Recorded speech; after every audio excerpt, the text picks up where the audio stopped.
Tutto pronto per la terza corsa.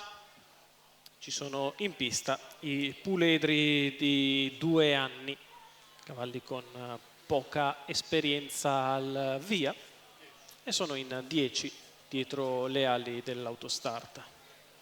Doppio chilometro con il numero 1 Granito Jet, Manuel Pistone, 2 Genzian Kronos, Lorenzo Baldi, 3 Gimondi, Roberto Vecchione, 4 Gianoli Alca, Filippo Monti, 5 Godzilla Fonte, Enrico Bellei, 6 Jimmy Xin, Andrea Vitagliano.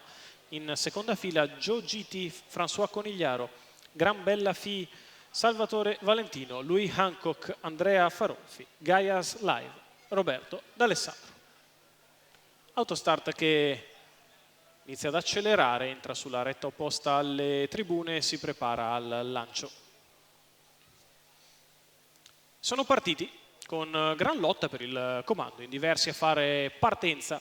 Molto veloce Gimondi che si staglia subito al comando nei confronti di Granito Jet in corda. All'esterno cerca numero posto 5, Gianoli Alca, Godzilla Font, poi squalificato. Genzian Kronos in attesa degli eventi, quindi Joe Gitti che si lancia bene dalla seconda fila. Gimondi che passa al comando i primi 200 metri di corsa in 16,4. Galoppa Gianoli Alca che lascia così allo scoperto numero Genzian Kronos 4, Gianoli che prova a venire Alca, in squalificato. avanti insieme a Louis Hancock. Tende ad avvantaggiarsi Genzian Kronos sul parziale, prova a rispondere però Gimondi, cerca di rimanere al comando, non sembra riuscirci, però passa Genzian Kronos. Gimondi in seconda posizione, in terza Granito Jet, all'esterno Louis Hancock, poi Joe Gitti, 600 metri in 47,3. Genzian Kronos ha preso la testa, Louis Hancock punta in avanti con decisione sulla retta opposta alle tribune, dà il parziale Louis Hancock che si avvantaggia e passa nei confronti di Genzian Kronos.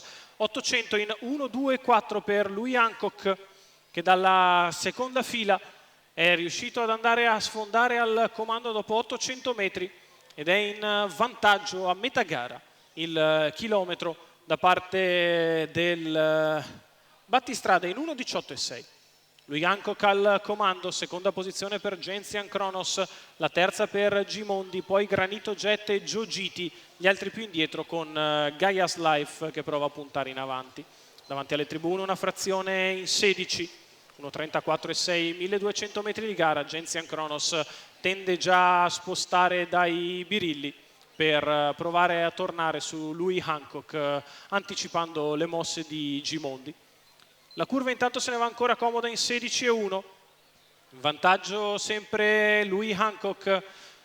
Genzian Kronos che si prepara a dare l'attacco. Poi Gimondi, quindi Granito Jet e Joe Gitti che cercano di avanzare all'esterno. La retta opposta alle tribune in 15, c'è l'accelerazione, 2,57 per il miglio di gara. Genzian Kronos che torna all'attacco di Louis Hancock, i due che si staccano in lotta. Poi Gimondi e Joe Gitti alle prese per la terza moneta, all'ingresso della dirittura d'arrivo. Louis Hancock è in vantaggio, Genzian Kronos che attacca all'esterno, insiste, passa Genzian Kronos che nel finale si allunga e viene a vincere bene nei confronti di Louis Hancock che fa il secondo, mentre per il terzo posto testa a testa micidiale tra Joe Gitti e Gimondi che finiscono in linea. 29,7 ad arrivare, 1,17,9 il ragguaglio cronometrico per il successo di Genzian Kronos. Lorenzo Baldi in salchi ed al training per i colori della scuderia Chelsea, vince la 2 anni da FaceTime Bourbon e Princess Kronos in